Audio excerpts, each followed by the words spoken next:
ये वही सदूकी फरीसी हैं जिसके बारे में यीशु ने कहा कि ये मच्छर को तो छान लेते हैं, ऊंट निकल जाता है। पहला कुरिन्थिया, उस वचन को हम अपनी स्क्रीन के ऊपर पढ़ेंगे। 15 अध्याय उसकी 36 आयत। हे निर्बुद्धि, जो कुछ तू बोता है जब तक कि वो ना मरे जिलाया नहीं जाता। सब बोलो आमीन। कहता जब तक वो ना मरे। अब आप लोग अपनी इच्छाओं के लिए मर चुके हैं कि नहीं मर चुके हैं? एक व्यक्ति अगर बदला लेना चाहता है वो मरा हुआ नहीं है। बहुत से लोग बोलते तो हैं मैं पास्टर हूं, मैं ये हूं, मैं बिशप हूं, पर वो अगर आप बदला ले रहे हैं तो एक्चुअल में आप जीवित हैं, मरे नहीं हैं। और कहता जब तक तू मरेगा नहीं तू जिलाया नहीं जाएगा। कहता अगर तू अपनी स्वाभाविक देह को मार देगा और बो देगा, जब तुरही फूंकी जाएगी तो तू जी उठेगा एक ऐसी देह के साथ जो ईश्वरीय है। मेरी बात समझ रहे हो कि नहीं? लेकिन जिन्होंने ये देह को बोया नहीं है और इससे पाप किए हैं, कहता तू भी जी उठेगा एक ऐसी देह के साथ जो अनंत जीवन के लिए नरक और उस आग की झील में जाएगी। कहता अगर हे निर्बुद्धि, जब तक जो तू बोता है जब तक वो ना मरे, जब तक वो ना मरे। अगर आप कहते हैं मैं विश्वासी हूं और आप मरे हुए नहीं हैं, एक मरे हुए को गाली निकालो, वो जवाब देता है? देता है जवाब? क्योंकि वो मर चुका है। उसने कहा अपने आप को पाप के लिए मरा हुआ समझो। इसीलिए मरा हुआ व्यक्ति अपना बदला नहीं लेता। मेरा बदला जब परमेश्वर लेता है तो वर्ल्ड देखता है, आपने देखा है, वो दुनिया देखती है कि ये बदला नहीं लेता, लेकिन जब खुदा इसका बदला लेता है तो पूरी दुनिया में मैसेज घूमता है।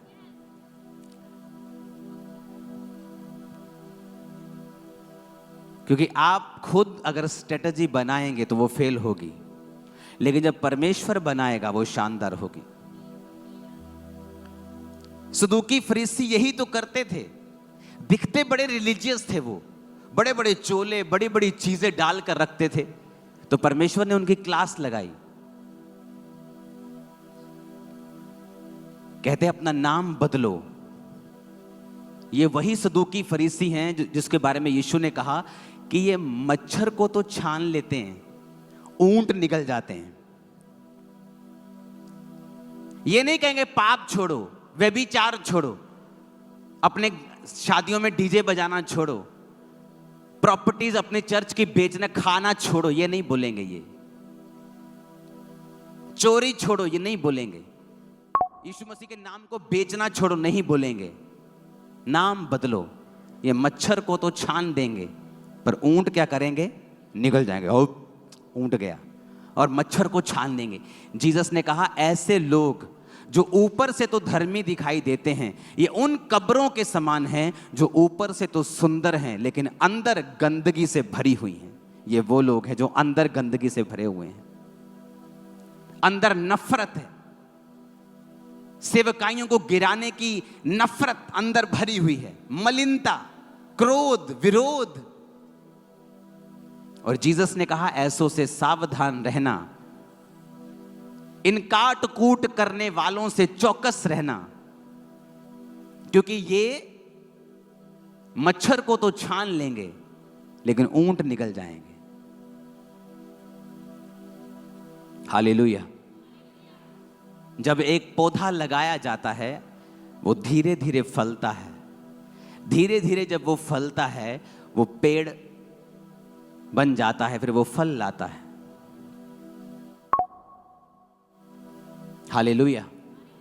आप जब मसीह में आते हैं, एक गिलास को अगर गंदे गिलास के पानी को साफ गिलास के नीचे रख दो तो परमेश्वर उसे कभी भी उंडेल के साफ नहीं करता। वो गंदे पानी को आप साफ पानी के नीचे रखो, धीरे धीरे गंदा पानी बाहर निकलता जाता है।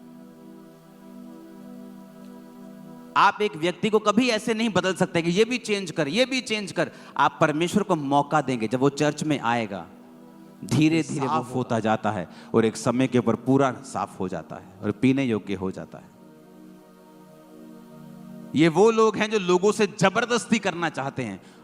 आप एक बूटे को अगर 100 लीटर पानी इकट्ठा दे देंगे कि वो जल्दी फल लाए, वो सूख जाएगा, सड़ जाएगा, फल नहीं लाएगा। ये वो लोग हैं जो पवित्र आत्मा को मौका नहीं देना चाहते कि वो एक व्यक्ति की लाइफ में खुद कार्य करे।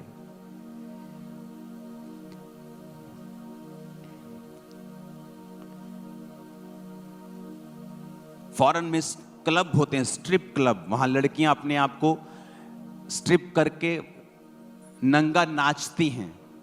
वो औरत एक पास्टर के पास गई। इमेजिन करो अगर वहां कोई सदूकी फरीसी बैठा होता, बोलता तू पापण है, तू नरक की आग मिलेगी। जब वो गया तो वो पवित्र आत्मा से भरे हुए पास्टर के पास गए। उस पास्टर ने कहा, गॉड लव्स यू, जीसस तुमसे प्यार करते हैं, वो तुम्हारे पाप से नफरत करते हैं पर तुमसे प्यार करते हैं। उसे कुछ लगा कि मुझसे भी कोई प्यार कर सकता है, मैं पापन औरत हूं, मैं गलत काम करती हूं, पैसा लेती हूं, या मुझसे भी कोई प्यार कर सकता है। उसने कहा मैं आपकी चर्च में आऊंगी। वो चर्च में आने लगी।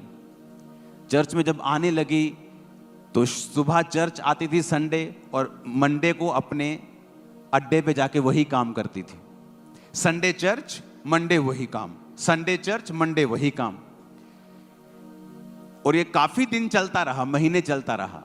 एक दिन चर्च आई और उसने कहा मैं आज मुझे पास्टर से बात करनी है। तो उसने अपने पास्टर को पूछा, कहती मैं आपसे बात करना चाहती हूँ। कहता क्या?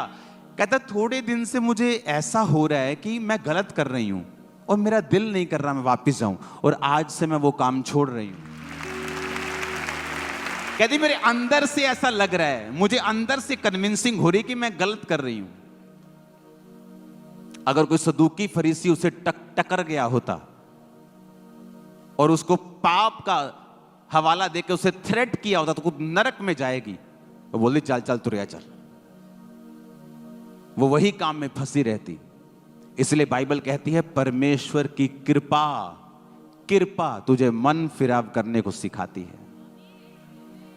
इसलिए मैं कहता हूं जब तुम्हारे घर में कोई वचन के खिलाफ हो, तुम्हारा बेटा अपराध कर रहा हो, तुम्हारी बेटी बिगड़ी हुई हो, उसे कभी भी थ्रेट ना करो।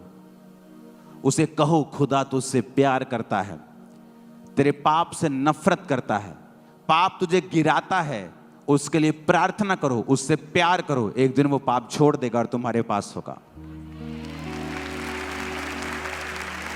काश आज सदूकी फरीसी इस बात को समझते, आज के सदूकी फरीसी,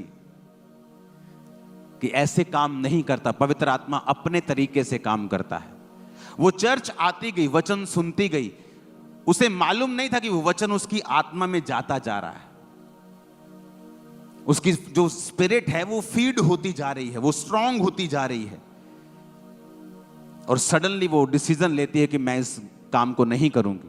कहती मुझे अंदर से कन्विंसिंग है, मुझे अंदर से फील हो रहा है कि मुझे जब मैं अब ये काम जब करती हूं, मुझे अंदर से महसूस होता है कि मुझे नहीं करना है, जबकि पहले ऐसे नहीं था। वैसे ही लोग हैं, जब वो चर्च में आएंगे, परमेश्वर धीरे धीरे उनकी जिंदगी को चेंज करता है, बदलता है। इसलिए परमेश्वर ने कहा ये वो सदूकी और फरीसी हैं जो मच्छर की तो बातें करेंगे, छोटे छोटे टॉपिक की तो बातें करेंगे, लेकिन बड़े टॉपिक को निगल जाएंगे, क्योंकि वो खुद उन पापों में फंसे हुए हैं। हालेलुया।